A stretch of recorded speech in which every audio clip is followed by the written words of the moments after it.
Hello everyone, this is Sangeeta. Welcome to prep and compete. उम्मीद करती हूँ आप सब लोग अच्छे होंगे। तो आज की इस वीडियो में हम पेडागोजी के सिलेबस को आगे बढ़ाते हुए नेक्स्ट टॉपिक कवर करेंगे, जो कि है अधिगम, जिसके लिए इंग्लिश में शब्द इस्तेमाल किया जाता है लर्निंग। इससे पहले की वीडियोस में हम पेडागोजी के काफ़ी सारे टॉपिक कंप्लीट कर चुके हैं, जैसे कि childhood and development of children, physical motor development, social and emotional development, childhood, education and curriculum. अगर आपने अभी तक वो वीडियोस नहीं देखी हैं तो आप मेरे चैनल प्रेप एंड कम्पीट पर जाकर उन्हें देख सकते हैं, जो कि आपके लिए काफ़ी फ़ायदेमंद रहेंगी। अगर आप मेरे चैनल पर नए हैं या फिर आपने अभी तक मेरे चैनल को सब्सक्राइब नहीं किया है तो प्लीज़ मेरे चैनल प्रेप एंड कम्पीट को सब्सक्राइब कर लीजिए और बेल आइकन जरूर दबाइएगा, ताकि आपको भविष्य में आने वाली वीडियोज़ का नोटिफिकेशन जल्द से जल्द मिल सके। वीडियो को लाइक और शेयर कीजिए। तो शुरू करते हैं हमारा आज का टॉपिक, अधिगम। अधिगम या सीखना किसी स्थिति के प्रति सक्रिय प्रतिक्रिया है। अब सक्रिय प्रतिक्रिया है, ऐसा क्यों बोला गया है, इसको हम एक उदाहरण से समझने का प्रयास करेंगे। जैसे हम अपने हाथ में आम लिए चले जा रहे हैं, कहीं से एक भूखे बंदर की उस पर नज़र पड़ती है, वह आम को हमारे हाथ से छीन कर ले जाता है। तो यह भूखे होने की स्थिति में आम के प्रति बंदर की प्रतिक्रिया है, पर यह जो प्रतिक्रिया बंदर ने की है वह स्वाभाविक रूप से है, उसने कहीं ऐसा सीखा नहीं है। और इसके विपरीत बालक हमारे हाथ में आम देखता है तो वह एकदम से बंदर के जैसे उस चीज़ को छीनता नहीं है। बालक क्या करता है, बालक हाथ फैलाकर मांगता है। तो आम के प्रति बालक की यह प्रतिक्रिया कैसी है, स्वाभाविक नहीं है, यह प्रतिक्रिया सीखी हुई है। तो जन्म के कुछ समय के बाद से ही बच्चा जो होता है, बालक जो होता है, वातावरण में कुछ न कुछ सीखने को उसे मिलता है। पहली बार जब वो आग को देखता है तो उसको छूने की कोशिश करता है, हम उसको कितना भी क्यों न मना करें, बट वो उसको छू लेता है और जल जाता है। तो उसे एक नया एक्सपीरियंस मिल जाता है, उसको एक नया अनुभव हो जाता है। और जब वह दोबारा आग को देखता है तो वह उसको नहीं छूता है। तो अनुभव ने उसे क्या सिखा दिया, अनुभव ने उसे आग को न छूना सिखा दिया है, अतः वह आग से दूर रहता है। इस प्रकार सीखना क्या है, अधिगम क्या है, सीखना अनुभव द्वारा व्यवहार में परिवर्तन है। तो जो ये व्यवहार में परिवर्तन होता है वह कुछ कारकों के कारण होता है, जिनको मुख्य रूप से 3 श्रेणियों में विभाजित किया जा सकता है। अगर आप लोग इसको लिखना चाहते हैं तो आप लिख सकते हैं, क्योंकि कई बार एग्जाम में पूछ लिया जाता है कि अधिगम को प्रभावित करने वाले कारक या फिर जो व्यवहार में परिवर्तन लाने वाले कारक कौन कौन से हैं। तो पहला देख लेते हैं हम। पहला है जो कारक व्यवहार में स्थायी परिवर्तन लेके आते हैं, जैसे परिपक्वन, इंग्लिश में इसके लिए बोला जाता है शब्द मैच्योरेशन या मैच्योरिटी। तो जो परिपक्वन की क्रिया है, परिपक्वन की क्रिया के कारण जो जन्मजात योग्यताएं व शक्तियां होती हैं उनमें वृद्धि हो पाती है, और जो इंसान होता है, जो बालक होता है, जो प्राणी होता है, उसमें आवश्यक परिवर्तन आ जाते हैं। ये परिवर्तन क्या होते हैं, ये परिवर्तन स्थायी होते हैं। इस प्रकार जो परिपक्वन का संबंध उन परिवर्तनों से होता है जो कि सामान्य वृद्धि से जुड़े होते हैं, हाथ पैर का बढ़ना है, शरीर का बढ़ना है। तो इस प्रकार जो परिवर्तन होते हैं वो स्थायी परिवर्तन होते हैं। अब हम लोग देख लेते हैं व्यवहार में अस्थायी परिवर्तन लाने वाले कारक। व्यवहार में अस्थायी परिवर्तन लाने वाले कारक हैं जैसे थकावट है, बीमारी है, भय, क्रोध, चिंता, नशीले पदार्थ तथा औषधियाँ। तो ये सब क्या है, अगर इसका कोई इंसान औषधियों का सेवन कर रहा है तो उसके व्यवहार में परिवर्तन आता है, लेकिन ये परिवर्तन तब तक ही आता है जब तक कि वह औषधियों का सेवन करता है। अगर वह बंद कर देता है तो वह पहले की स्थिति में आ जाता है। कई बार क्या होता है, बालक बहुत ज़्यादा थका हुआ होता है, अगर हम उससे बात करने की कोशिश करते हैं तो वह चिड़चिड़ा हो जाता है एकदम से। बीमारी के कारण भी चिड़चिड़ापन आ जाता है, भय, क्रोध आदि ये सब परिस्थितियाँ जो हैं ये सब क्या करती हैं, व्यवहार में परिवर्तन लेके आती हैं। लेकिन ये परिवर्तन अस्थायी होते हैं, पूरी तरह से अस्थायी होते हैं और परिवर्तनशील होते हैं। ये तभी तक रहते हैं जब तक कि परिवर्तन डालने वाली चीज़ या परिस्थिति का प्रभाव रहता है। तो अगर परिवर्तन लाने वाली चीज़ या जो भी परिस्थिति है उसको हटा दिया जाता है तो व्यवहार जो है वो अपनी पहले की स्थिति में आ जाता है। तीसरा कारक है अनुभव के द्वारा होने वाले अपेक्षाकृत स्थायी परिवर्तन। और जो ये परिवर्तन होते हैं अनुभव के द्वारा ही लाए जाते हैं। जो अनुभव होता है उसके कारण ही व्यवहार में परिवर्तन लाए जाते हैं, चाहे वे अनुभव प्रत्यक्ष हो या फिर अप्रत्यक्ष हो। तो जो सीखने की प्रक्रिया या फिर उसके परिणाम स्वरूप व्यवहार में जो परिवर्तन आते हैं वे न तो पूरी तरह से स्थायी होते हैं और न ही बिल्कुल अस्थायी होते हैं। तो जो उनकी प्रकृति होती है वह इन दोनों के बीच की होती है, यानी अपेक्षाकृत स्थायी। अतः सीखना या अधिगम एक ऐसी प्रक्रिया या उसका परिणाम है जिसके द्वारा सीखने वाले के व्यवहार में अनुभव के माध्यम से अपेक्षाकृत स्थायी प्रकृति के परिवर्तन लाए जाते हैं। तो अधिगम एक सतत प्रक्रिया है। व्यक्ति जन्म से ही सीखना प्रारंभ कर देता है और मृत्यु पर्यंत कुछ न कुछ सीखता रहता है। तो अभी हम लोग करेंगे सीखने की विशेषताएं। सीखने की विशेषताएं बहुत बार एग्जाम में पूछ ली जाती हैं कि सीखने की कौन सी विशेषताएं हैं। तो पहली विशेषता देख लेते हैं। सीखना क्या है? सीखना संपूर्ण जीवन चलता है। मनुष्य क्या करता है? मनुष्य जन्म से ही सीखना प्रारंभ कर देता है। तो जो सीखने की प्रक्रिया है वह आजीवन चलती रहती है।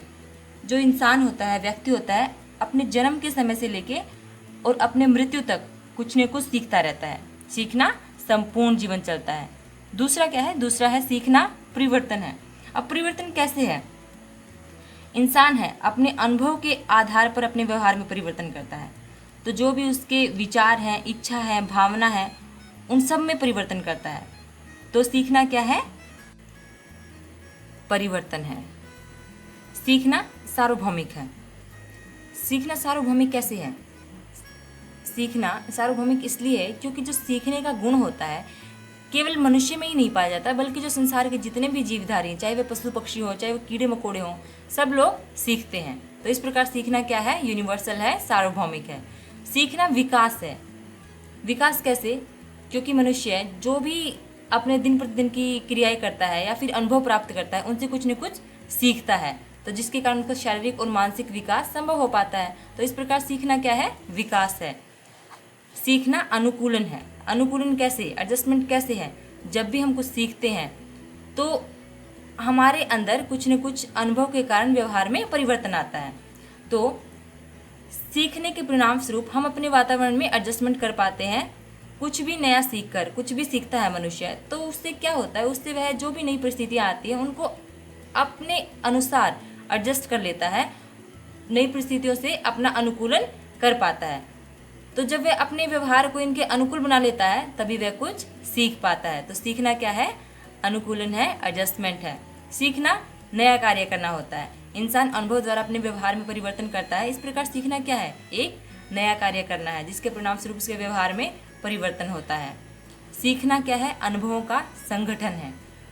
अनुभवों का संगठन मतलब कि जो हमारे एक्सपीरियंसेस हैं, एक्सपीरियंस के कारण हम क्या करते हैं? एक्सपीरियंस के कारण हम सीख पाते हैं, नए नए अनुभव प्राप्त करते हैं, और जो पुराने अनुभव होते हैं वो भी हमारे एक प्रकार से नई जो सीखते हैं हम चीज़ें उसको संगठित करने में हमारी हेल्प करते हैं। जैसे जैसे व्यक्ति कुछ भी नया एक्सपीरियंस लेता है, नए अनुभव प्राप्त करता है, जो भी नई बातें सीखता है, वैसे वैसे जो अपनी आवश्यकता के अनुसार अपने अनुभवों को वह संगठित करना भी स्टार्ट कर देता है। तो इस प्रकार सीखना क्या है? अनुभवों का संगठन है। सीखना एक उद्देश्यपूर्ण प्रक्रिया है। कैसे? सीखना तभी सीखना कहलाएगा जबकि वह उद्देश्यपूर्ण होता है। उद्देश्य जितना भी अधिक प्रबल होता है, जो सीखने की क्रिया उतनी ही अच्छे से हो पाती है। अगर आपका उद्देश्य ही नहीं है, आपका कोई पर्पज ही नहीं है, तो उसके अभाव में सीखना बिल्कुल असफल हो जाता है। सीखना विवेकपूर्ण है। सीखने की जो प्रक्रिया होती है वह विवेकपूर्ण है, क्योंकि यह यांत्रिक कार्य नहीं है, कोई मशीनी कार्य नहीं है, बल्कि हमें अपना विवेक इस्तेमाल करना पड़ता है। हम उसी बात को शीघ्रता और सरलता से सीख पाते हैं जिसमें हम अपनी बुद्धि का इस्तेमाल करते हैं। तो बिना सोचे समझे किसी बात को सीखने में कोई भी सफलता नहीं मिलती है। तो इस प्रकार सीखना क्या है? विवेकपूर्ण है।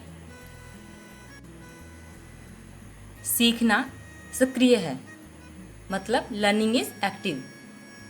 तो बालक अगर सक्रिय है, एक्टिव होकर सीखता है, तो वही वास्तविक रूप से सीख पाता है। बालक तभी कुछ अच्छे से सीख पाएगा जब वह खुद कुछ करके सीखने की कोशिश करेगा, जब वह सीखने की प्रक्रिया में स्वयं भाग लेगा। तो यही कारण है कि जो भी डाल्टन प्लान है, प्रोजेक्ट मेथड है, जो भी शिक्षण की जो प्रगतिशील विधियां हैं, उनमें बालक की जो क्रियाशीलता है उस पर बल दिया जाता है। तो अगर बच्चा एक्टिव होकर सीखता है तो वह बहुत ही अच्छे से सीख पाता है। सीखना व्यक्तिगत व सामाजिक दोनों है। तो सीखना जो एक प्रकार से व्यक्तिगत कार्य भी है और इससे अधिक सामाजिक है। तो सीखना जो है व्यक्तिगत व सामाजिक दोनों ही है, क्योंकि मनुष्य जो है सामाजिक वातावरण में सीखता है। सामाजिक वातावरण के अभाव में व्यक्ति का सीखना एक प्रकार से असंभव ही होता है। तो सीखना वातावरण की उपज है। कैसे वातावरण की उपज कैसे है? सीखना जो होता है वो वातावरण के प्रति प्रतिक्रिया के कारण ही हो पाता है। जो इंसान होता है वह अपने वातावरण में जन्म लेने के बाद से ही प्रतिक्रिया प्रारंभ कर देता है, जिससे कि उसमें सीखने की प्रक्रिया उत्पन्न होती है। तो बालक जैसे वातावरण में रहता है वह उसी प्रकार का सीखता है। यही कारण है कि आजकल इस बात पर ज़्यादा बल दिया जा रहा है कि जो विद्यालय का वातावरण है वह प्रभावशाली होना चाहिए, जिससे कि बालक अधिक से अधिक अच्छी बातों को सीख सके। तो सीखना क्या है? वातावरण की उपज है। सीखना खोज करना है। Learning is discovery. कैसे? वास्तविक रूप से सीखना एक प्रकार से किसी बात की खोज करना है। इस प्रकार के सीखने में जो व्यक्ति होता है बहुत सारे प्रयास करता है और खुद एक कंक्लूजन पर पहुंचता है, स्वयं का एक परिणाम होता है उसका। तो जिस प्रकार से वह एक खोज कर पाता है, तो सीखना खोज। सीखने की विशेषताएं हमारा कवर हो गया है। अभी हम कवर करेंगे अधिगम को प्रभावित करने वाले कारक। तो अधिगम को कौन कौन से कारक प्रभावित करते हैं? पहला कारक है इनमें विद्यार्थी या अधिगमकर्ता से संबंधित कारक, जिसमें अधिगमकर्ता की इच्छा। अधिगमकर्ता की इच्छा किस प्रकार से अधिगम को प्रभावित कर सकती है? अगर अधिगमकर्ता की इच्छा ही नहीं है अधिगम करने की, तो चाहे हम कितना प्रयास कर लें वो अधिगम करेगा ही नहीं। वह सीखने की, अगर उसमें सीखने की इच्छा नहीं है, अगर उसमें सीखने की इच्छा है तो वह चाहे कितनी भी प्रतिकूल परिस्थितियाँ क्यों ना हो, वह उनमें भी अच्छी प्रकार से अधिगम करेगा। अगर कोई सीखने को तैयार ही नहीं है तो अधिगम कार्य में सफलता प्राप्त नहीं हो सकती। दूसरा है विद्यार्थी की मूलभूत क्षमता व योग्यताएं। जो विद्यार्थी की मूलभूत क्षमताएं और योग्यताएं होती हैं, अगर कोई विद्यार्थी किसी विषय विशेष या फिर कोई अक्षेत्र विशेष है, उसमें उसको पहले से ही उसके बारे में ज्ञान है, मतलब पूर्व ज्ञान है, और या फिर कोई उसका कौशल बहुत अच्छा है और उसका बुद्धि का स्तर भी बहुत अच्छा है, तो इस प्रकार से जो एक विषय विशेष होता है उसमें वह अच्छी प्रकार से अधिगम कर पाएगा, क्योंकि उसके पास पूर्व ज्ञान और जो उसकी पूर्व अर्जित कुशलता है वह होती है, तो वह उस विषय विशेष को अच्छी प्रकार से अधिगम कर पाता है। तो जो विद्यार्थी की मूलभूत क्षमता व योग्यताएं होती हैं वह अधिगम को प्रभावित करने वाला एक महत्वपूर्ण कारक है। तीसरा है शारीरिक व मानसिक स्वास्थ्य। अगर बालक बीमार है तो वह किसी भी प्रकार से अधिगम नहीं कर पाएगा, क्योंकि बीमारी के कारण वह अच्छी प्रकार से अधिगम करने में सक्षम नहीं होगा। लेकिन अगर वह शारीरिक व मानसिक रूप से स्वस्थ है तो वह अधिगम अच्छी प्रकार से कर पाएगा। महत्वाकांक्षा और उपलब्धि अभिप्रेरणा का स्तर। जो भी बालक जिस रूप में पाने की इच्छा करता है वह उसी रूप में उसके लिए प्रयत्न भी करना चाहेगा। अतः जो छात्र होता है उसमें कुछ सीखने में प्राप्त करने की महत्वाकांक्षा जो होती है, जो अभिप्रेरणा होती है, उसका उच्च स्तर होना बहुत ज़्यादा जरूरी है। क्योंकि अगर उसका उच्च स्तर है तो वह बहुत ही तेज गति से अधिगम कर पाता है। अगर उसकी जो अभिप्रेरणा है वह बहुत ज़्यादा तेज है, जो महत्वाकांक्षा है वह बहुत ज़्यादा उच्च स्तर की है, तो वह बहुत ही अच्छे तरीके से अधिगम कर पाएगा। और यदि वह महत्वाकांक्षी नहीं है, अभिप्रेरणा का अभाव है उसमें, तो वह किसी भी प्रकार से कुछ भी सीखने की कोशिश नहीं करेगा। तो महत्वाकांक्षा और जो उपलब्धि है, अभिप्रेरणा का स्तर है, वह काफ़ी हद तक अधिगम को प्रभावित करने वाला कारक है। जीवन उद्देश्य। जीवन का उद्देश्य क्या है बालक का? जो भी अधिगम करता है उसका जीवन के प्रति क्या दृष्टिकोण है, वह अपने जो जीवन है उसमें किन लक्ष्यों को प्राप्त करना चाहता है, वह किस रूप में अपने आप को देखता है। तो जो भी ये जो शिक्षण अधिगम प्रक्रिया है उसमें उसकी रुचि और जो प्रगति है वह काफ़ी हद तक उसके जीवन उद्देश्य के ऊपर निर्भर करती है कि उसका अपने जीवन के प्रति क्या दृष्टिकोण है, वह क्या बनना चाहता है। तो जो जीवन के प्रति यही दृष्टिकोण उसे किसी विशेष प्रकार की जो क्रियाएं होती हैं और जो अक्षेत्र विशेष होता है तो ज्ञान प्राप्ति की ओर मोड़ सकती हैं और उससे दूर भी ले जा सकती हैं। तो जो उसका जीवन उद्देश्य है वह उसका जो अधिगम है, ज्ञान प्राप्ति है, उसकी ओर मोड़ भी सकती हैं और उसको उससे दूर भी ले जा सकती हैं। मनोवैज्ञानिक कारक। बहुत सारे मनोवैज्ञानिक कारक जैसे कि बुद्धिमत्ता, व्यक्तित्व, अभिरुचि, अभिक्षमता बच्चे के अधिगम की जो प्रक्रिया है उसको प्रभावित करते हैं। बच्चा अपने बारे में क्या सोच रहा है यह भी उसके अधिगम को प्रभावित करता है। यदि अपने बारे में यह सोचता है कि वह कुछ भी नहीं कर सकता, तो सामान्यतः जो उसकी अधिगम प्रक्रिया है उसमें कोई रुचि नहीं होती। तो बच्चा उन विषयों को अधिक ध्यान से पढ़ता है, अधिक ध्यान से सीखता है जिसमें उसकी रुचि होती है। तो बच्चे का ध्यान है, जो हम उसको बलपूर्वक किसी भी विषय पर केंद्रित नहीं कर सकते हैं, हम फोर्स नहीं कर सकते हैं उसको किसी विषय के लिए। तो जो मनोवैज्ञानिक कारक है वो काफ़ी हद तक अधिगम की प्रक्रिया को प्रभावित करते हैं। सामाजिक संवेगात्मक कारक, बच्चे का परिवार भी काफ़ी हद तक अधिगम को प्रभावित करता है। बच्चे का पालन पोषण करने का ढंग, पुरस्कार और दंड, बहुत सारे कार्यों में उससे दी जाने वाली स्वतंत्रता, जो आत्मनिर्भरता है उसकी सीमा, पारिवारिक कारक जैसे खेलने और पढ़ने की सुविधाएं, माता पिता की आकांक्षा, जो पारिवारिक विघटन है, परिवार में आपसी मनमुटाव, लड़के और जो लड़कियां हैं उनके प्रति भेदभावपूर्ण व्यवहार, परिवार में बच्चे की स्थिति कैसी है, जैसे बच्चा परिवार में सबसे बड़ी संतान है, छोटा है या फिर इकलौता है। ये सारे के सारे तत्व हैं जो निश्चित रूप से अधिगम को प्रभावित करते हैं। जैसे कई बार क्या होता है, परिवार का जो सबसे बड़ा बच्चा होता है उसको अनेक प्रकार की आकांक्षाएं और जो दबाव होते हैं उनका सामना करना पड़ता है, और जो सबसे छोटा बच्चा होता है उसको प्राय ऐसा करो, ऐसा मत करो, ये सब चीज़ें नहीं सुननी पड़ती है। और जो बहुत ज़्यादा निर्धन और अनपढ़ परिवार से आने वाला बच्चा कक्षा में प्राय क्या रहता है, वो गुमसुम सा रहता है। तो कई बार कुछ परिवार ऐसे हैं जिनकी परंपरा रही है कि वो लड़के और जो लड़कियां हैं उनमें बहुत ज़्यादा भेदभाव करते हैं। तो ये जो सामाजिक और संवेगात्मक कारक हैं अधिगम को काफ़ी हद तक प्रभावित करते हैं। अध्यापक से संबंधित कारक, जिसमें पहला है शिक्षक के गुण। जो शिक्षक होता है अपने विद्यार्थियों के लिए आदर्श होता है। जो अधिगम की क्रिया है उसको संपन्न कराने में शिक्षक के गुणों का बहुत अधिक महत्व है। तो कौन कौन से गुण हैं, जैसे सहानुभूति हो गया, सहयोग हो गया, विषय ज्ञान, शिक्षण कला, जो सौम्य व्यवहार है, ये सब क्या है, शिक्षण के गुण है, शिक्षक के गुण है, ताकि अधिगम की जो क्रिया है वो अच्छे तरीके से संपन्न हो सके। तो एक शिक्षक ही है जो अधिगम की क्रिया को प्रभावी बना सकता है। यदि शिक्षक किसी छात्र से भेदभाव नहीं करता है, सबसे समान व्यवहार करता है, तो उसके छात्र उसे सीखने में अधिक रुचि लेते हैं। अगर वह भेदभावपूर्ण व्यवहार करता है तो जो बच्चे होते हैं उनका अधिगम अच्छे से संपन्न नहीं हो पाता है और वो शिक्षक को एक आदर्श के रूप में नहीं देखते हैं। तो शिक्षक के गुण काफ़ी हद तक अधिगम प्रक्रिया को प्रभावित करते हैं। विषय ज्ञान, वह अध्यापक जिसका अपने विषय पर पूर्ण अधिकार होता है, जिसको अपने विषय की पूरी नॉलेज होती है, अपनी कक्षा में पूरी तैयारी के साथ आता है, तो शिक्षण की जो अधिगम प्रक्रिया है वह काफ़ी हद तक सफल हो जाती है और जो वांछित परिणाम है वो उसको प्राप्त हो जाते हैं। एक अध्यापक के लिए अपने विषय का संपूर्ण ज्ञान होना अति आवश्यक है। शिक्षण कला एवं कौशल, यदि शिक्षक अपनी जो बात है वह भली भांति नहीं समझा पाता है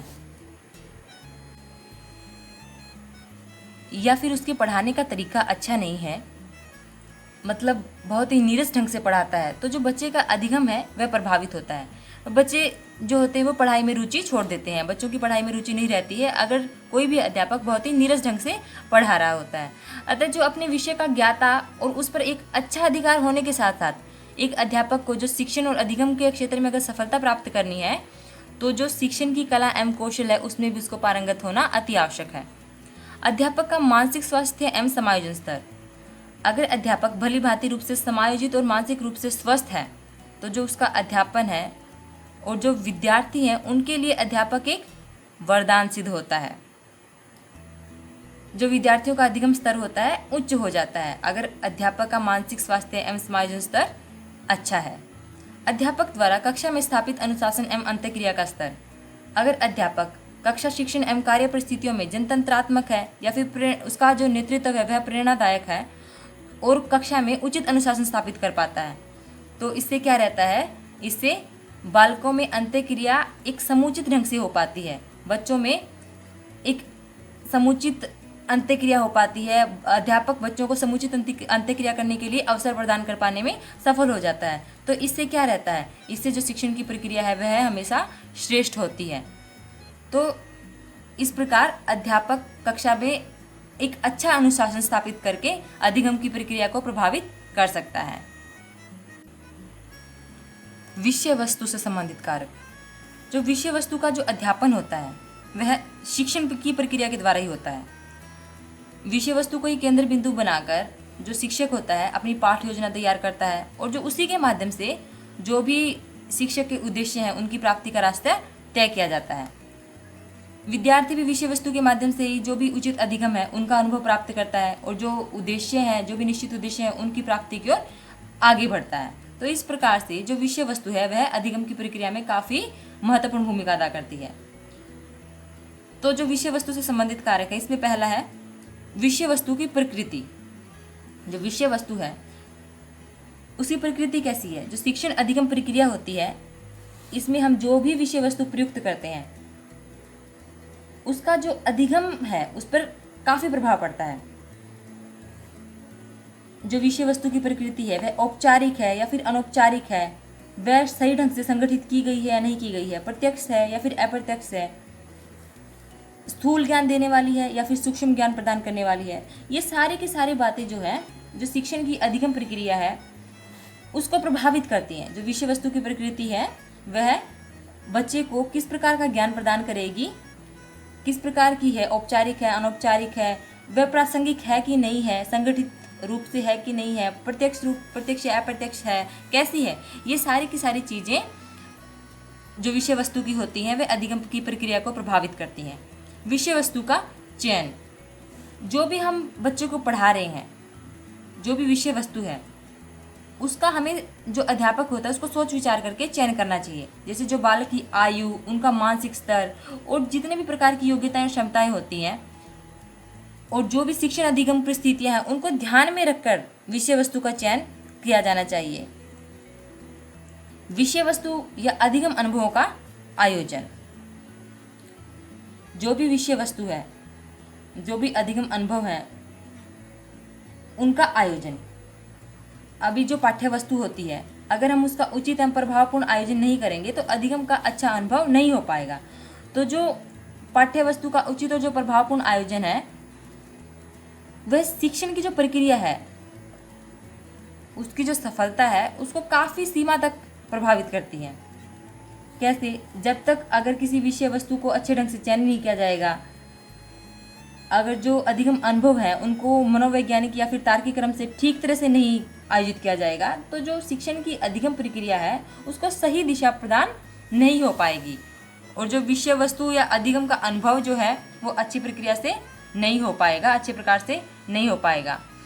जो विषय वस्तु का आयोजन और संगठन है जितना उचित होगा, शिक्षण अधिगम की प्रक्रिया और जो पाठ्य वस्तु के माध्यम से जो भी हम पढ़ा रहे हैं वह सहज और प्रभावपूर्ण ढंग से हो पाएगी।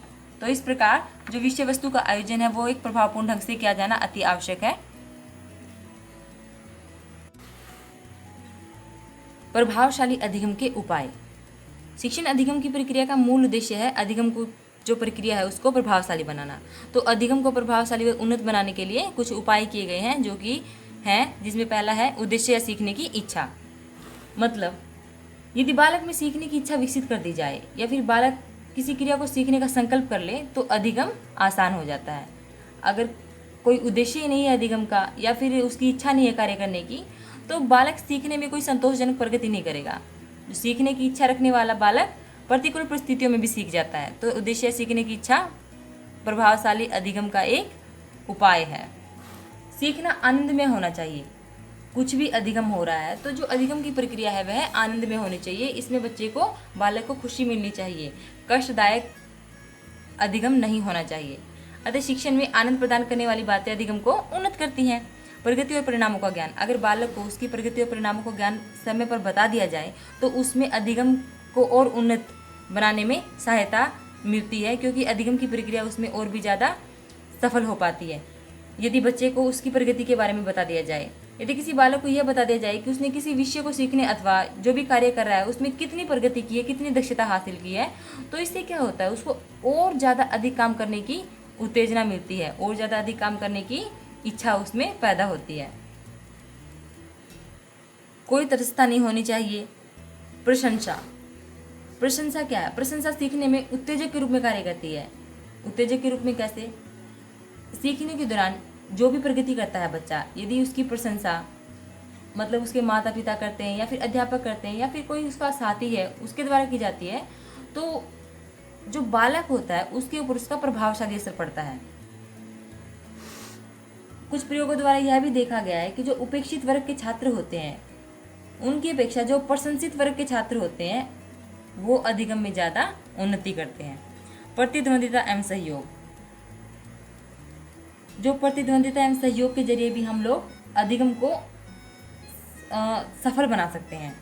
अधिगम की जो प्रक्रिया है उसको प्रभावशाली बना सकते हैं प्रतिद्वंदिता एवं सहयोग की प्रक्रिया के द्वारा।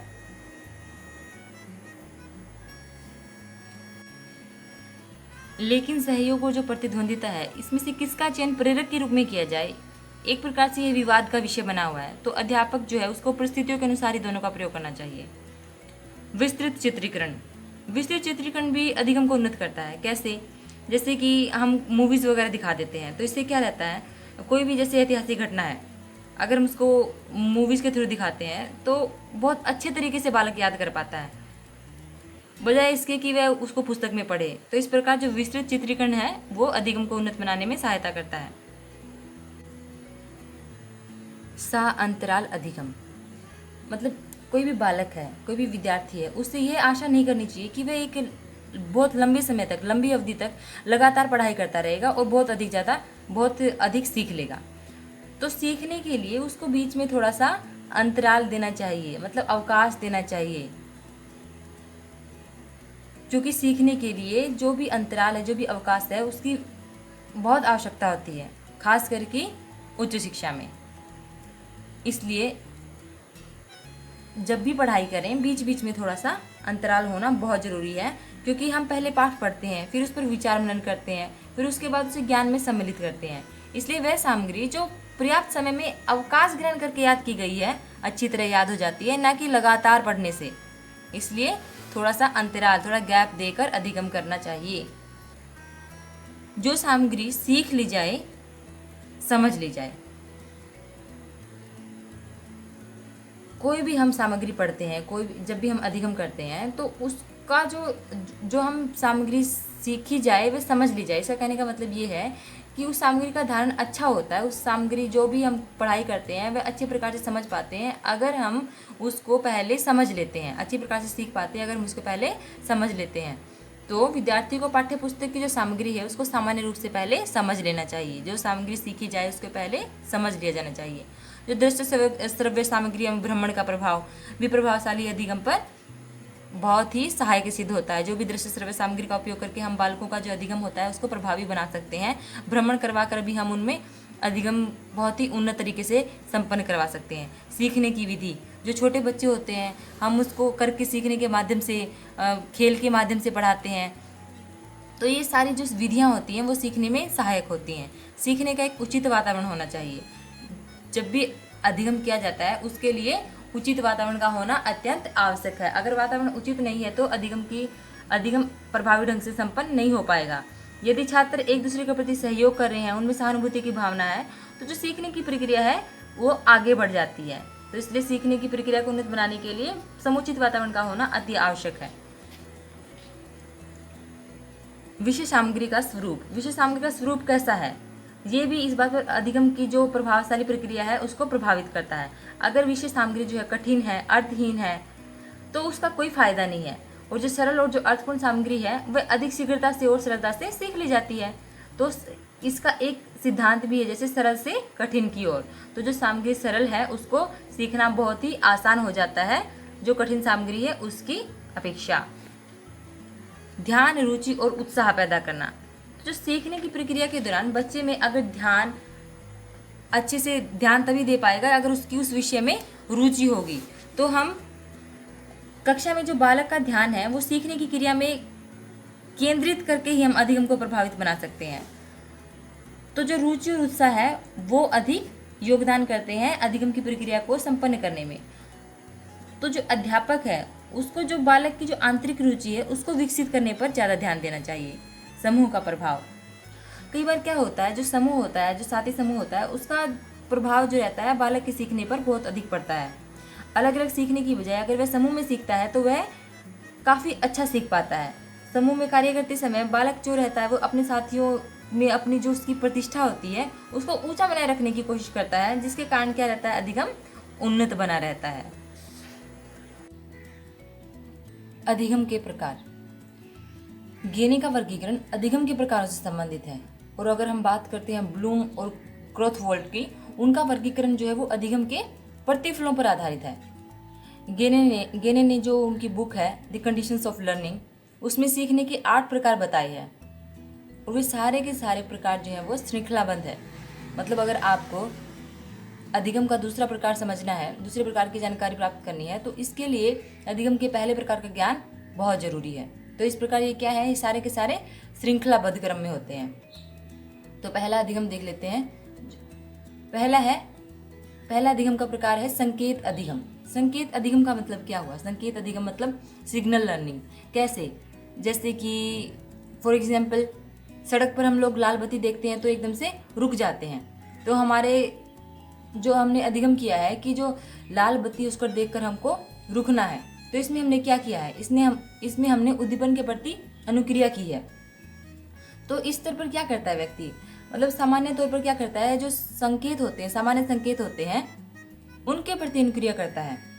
और जो संकेत अधिगम के जो विशिष्ट उद्दीपक होते हैं उनके लिए विशिष्ट अनुक्रियाएं की जाती हैं, जिनको बोला जाता है उद्दीपन अनुक्रिया अधिगम। तो इसके लिए जो इससे पहले की स्थितियां होती हैं हमको पता नहीं होता है, वो सारी की सारी अज्ञात होती हैं।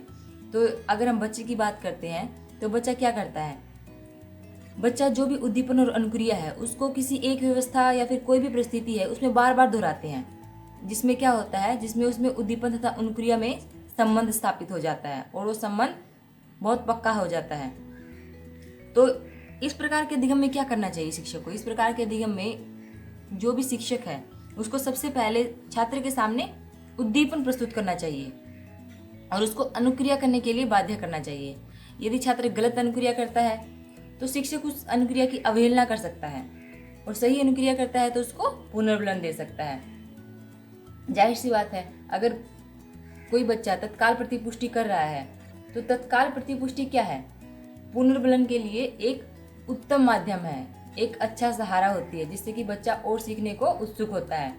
तो शिक्षक जो है पुनर्बलन के सहारे जो नई और सही अनुक्रिया है उनका अभ्यास करवा सकते हैं और जो छात्र को दक्ष और नैपुण्य बना सकते हैं। तो जो अधिगम की प्रक्रिया है इसमें जो शिक्षक होता है उसको कुछ शिक्षण युक्तियों का प्रयोग करना चाहिए। जैसे पहला है जो उद्दीपन और अनुक्रिया है उसमें सामीप्य की स्थापना करवाकर। दूसरा, अगर सही अनुक्रिया होती है तो उस पर पुनर्बलन प्रदान करना चाहिए, सही अनुक्रिया पर पुनर्बलन प्रदान करना चाहिए। लगातार अभ्यास और समुचित पुनर्बलन का प्रयोग करना चाहिए। तो ये सारे के सारे संकेत अधिगम के अंदर आते हैं। उद्दीपक अनुक्रिया अधिगम मतलब स्टिम्युलस रिस्पॉन्स लर्निंग। गेने के अनुसार जो उद्दीपक अनुक्रिया अधिगम है वह दूसरे प्रकार का सीखना है। जो अधिगम के प्रकार है उसमें दूसरा प्रकार है उद्दीपक अनुक्रिया अधिगम। तो इसका संबंध किससे है? इसका संबंध जो B.F. स्किनर है उन्होंने जो उद्दीपक अनुक्रिया अनुबंधन का सिद्धांत दिया है उससे है। उनके अनुसार उस समय सक्रियता की शक्ति बढ़ जाती है, एक्टिवनेस तब ज़्यादा होती है जब उसे पुनर्बलन मिलता है। अगर दूसरे शब्दों में हम बोलें तो यह कह सकते हैं कि किसी उद्दीपक की उपस्थिति में जब किसी अनुक्रिया का होना संभव हो जाता है तो वहाँ पे हम उद्दीपक अनुक्रिया अधिगम की परिस्थिति कहेंगे। तीसरे प्रकार का जो अधिगम है वह है श्रृंखला अधिगम। तो श्रृंखला अधिगम व्यक्ति कब सीख पाता है? श्रृंखला अधिगम व्यक्ति तभी सीख पाता है जब वह जो पहले प्रकार का अधिगम है मतलब कि संकेत अधिगम और जो दूसरा अधिगम है उद्दीपक अनुक्रिया अधिगम उससे परिचित हो जाता है। तो इसमें क्या होता है, इसमें जो उद्दीपक और अनुक्रिया होती है उसको लगातार एक क्रम में उपस्थित किया जाता है, मतलब एक चेन लर्निंग है ये, जिससे क्या होता है श्रृंखला अधिगम की स्थिति उत्पन्न हो जाती है। तो इसमें उद्दीपक और अनुक्रिया को लगातार एक क्रम में उपस्थित किया जाता है, एक क्रम से उपस्थित किया जाता है। अगर हम गेने के बारे में बताते हैं तो गेने ने जो श्रृंखला अधिगम है इसकी दो प्रकार से व्याख्या की है। इसके दो प्रकार बताए हैं श्रृंखला अधिगम के। पहला क्या है? पहला है शाब्दिक श्रृंखला अधिगम, दूसरा है अशाब्दिक श्रृंखला अधिगम। शाब्दिक साहचर्य अधिगम, जब हम सरल श्रृंखलाबद्ध सीख लेते हैं तो उसके बाद ज्ञान को शाब्दिक रूप प्रदान कर किसी भी वस्तु से संबंध स्थापित करने का कार्य शाब्दिक साहचर्य सीखने के अंदर आ जाता है, जिसमें जो हमने कोई भी वस्तु सीखी है उसको स्थायित्व मिल जाता है। तो जो श्रृंखला अधिगम है उसका जो शाब्दिक अधिगम है उसमें बच्चा जो है विचारों को क्रम में पिरोना तो सीख लेता है, लेकिन जब तक ज्ञान को शाब्दिक साहचर्य से संबंधित न करवा दिया जाए तब तक बालक का जो अधिगम है वह अपूर्ण रहता है। जैसे कविता पाठ, अक्षर और शब्दों को कर्मानुसार सीखना। तो जो श्रृंखला अधिगम होने के कारण इसके अंदर शाब्दिक और जो शारीरिक अनुक्रियाओं का एक निश्चित क्रम सम्मिलित होता है, निश्चित रूप में जो शाब्दिक और शारीरिक अनुक्रियाएं होती है। तो जैसे हम लोग कविता पाठ करवाते हैं तो हम हाव भाव के थ्रू कविता पाठ करवाते हैं। तो इसके लिए क्या है, इसके लिए हमें संकेत अधिगम का ज्ञान अत्यंत आवश्यक है। विभेदात्मक अधिगम। विभेदात्मक अधिगम का मतलब क्या हुआ? विभेदात्मक अधिगम क्या है? यह जो अधिगम करता होता है, जैसे एक ही प्रकार के या फिर समान दो प्रकार के जो उद्दीपन होते हैं, उनको सही सही पहचान कर उसमें भेद कर सकता है। तो इसमें क्या है, अगर हमको विभेदात्मक अधिगम के अंदर देखते हैं तो इसके लिए जो संकेत अधिगम है और जो श्रृंखला है अधिगम, जो श्रृंखला अधिगम है, उसकी भी परिस्थितियां इसमें सम्मिलित होती हैं। इस अधिगम में जो एक तथ्य होता है उसको दूसरे से अंतर, और जो पहले हमने जो ज्ञान सीखा हुआ है उसको करने पर बल दिया जाता है। और जो उद्दीपक तथा अनुक्रिया होती है उसका जो संबंध होता है इसमें कन्फ्यूजन टाइप का होता है, मतलब भ्रांतिपूर्ण होता है।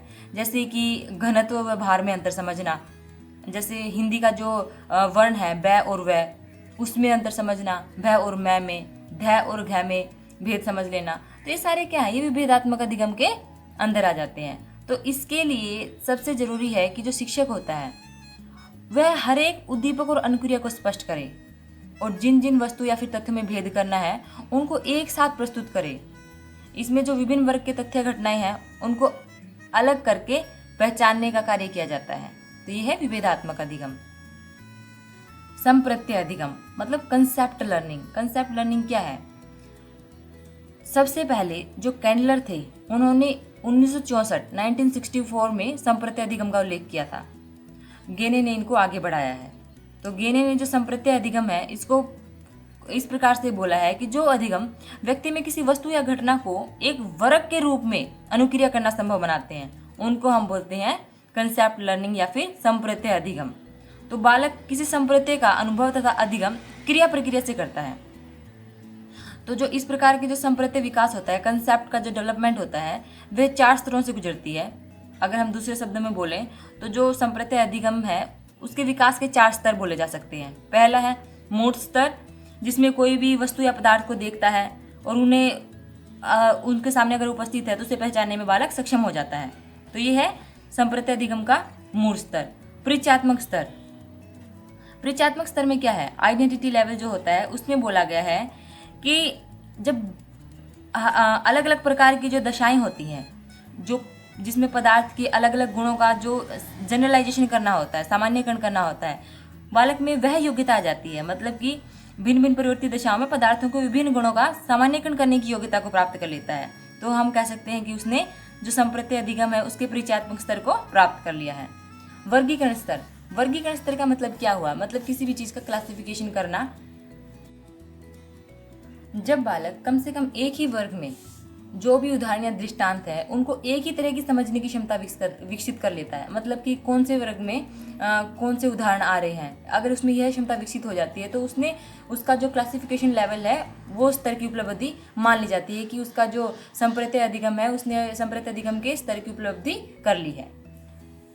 औपचारिक स्तर। औपचारिक स्तर में क्या है, जब बालक संप्रत्यय की विशेषताओं के आधार पर विशिष्ट वर्ग में होना या फिर उसका जो आधार है वह स्पष्ट कर सके कि क्यों कोई चीज जो है, कोई संप्रत्यय जो है एक विशिष्ट वर्ग में है, तो हम बोल सकते हैं कि उसने संप्रत्यय अधिगम के औपचारिक स्तर को प्राप्त कर लिया है। औपचारिक स्तर में जो संपूर्ण तथ्य है उससे संबंधित सामान्यकरण की क्रियाएं सम्मिलित होती हैं, जनरलाइजेशन की क्रियाएं सम्मिलित होती हैं। मतलब जैसे एक ही वर्ग के 2 या 2 से अधिक जो अलग अलग उद्दीपन है उनके प्रति कोई एक सामान्य व्यवहार अंतर्निहित होता है। तो इसके लिए जो बहुविभेदात्मक अधिगम है उसका ज्ञान अत्यंत आवश्यक है, पूर्ण परिस्थिति मानी जाती है उसके लिए। जैसे तथ्यों के समूह जो होते हैं एक दूसरे से अलग अलग होते हैं, लेकिन उसमें जो घटक है, जो तत्व हैं, उनके लिए छात्र जो होता है वह सामान्यकरण कर सकता है। जैसे कि अगर हम बात करते हैं पौधे एवं पशुओं की, तो वह उनका वर्गीकरण आसानी से कर सकता है। यह अधिगम के औपचारिक स्तर को दिखाता है कि जो पौधे एवं पशु हैं उनका वर्गीकरण करना। नियम अधिगम। नियम अधिगम में क्या है, नियम अधिगम में है कि जो अधिगम करता है किसी भी प्रकार के नियम को सीखता है और उनको जो नई परिस्थितियां हैं उनमें प्रयोग करता है।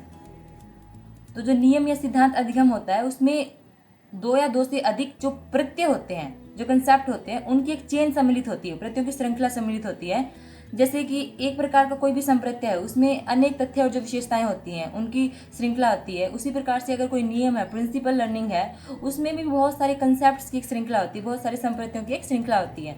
उदाहरण के लिए अगर हम बोलते हैं, जैसे जो बर्फ़ होती है, अगर उसको गर्म कर दिया जाए तो वह पिघल जाती है, बर्फ़ का गर्मी पाकर पिघलना। तो इसमें 3 संप्रत्य हैं, जैसे बर्फ़, गर्मी और पिघलना। तो इनका संकलन किया गया है, एक चेन बनाई गई है। तो इसमें क्या है, एक ही सिद्धांत का बोध होता है। सिद्धांत अधिगम जो होता है, नियम अधिगम जो होता है, जो छात्र के प्रत्यय हैं उनको रिकॉल कराता है। इसमें क्या करता है, जो छात्र होता है उसको जो प्रत्ययों का प्रत्यास्मरण करना पड़ता है, जिससे क्या होता है, सिद्धांत का बोध होता है। समस्या समाधान अधिगम।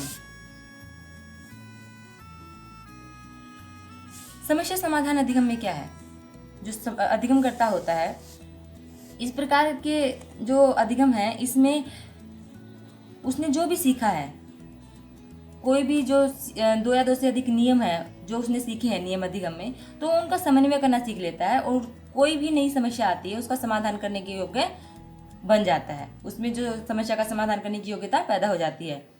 तो इसका संबंध किस चीज़ से है, तो जो भी यह एक प्रकार से उच्च स्तरीय सिद्धांत है, तो उच्च स्तरीय सिद्धांत के रूप में संबंध करना ही समस्या समाधान अधिगम है, किसी भी समस्या का समाधान करना।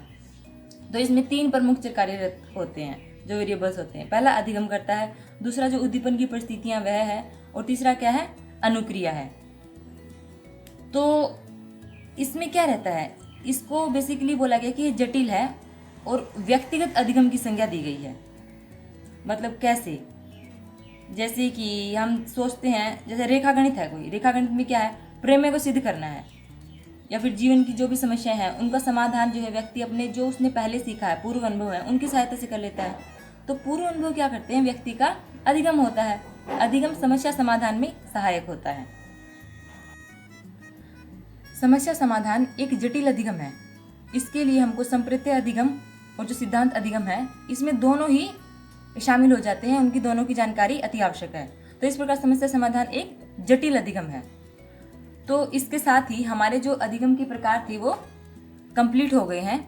आगे आने वाली वीडियोस में हम लोग जो अधिगम के नियम है, सिद्धांत है, उनको कवर करेंगे। तो आशा करती हूँ कि आप लोगों को ये वीडियो पसंद आया होगा।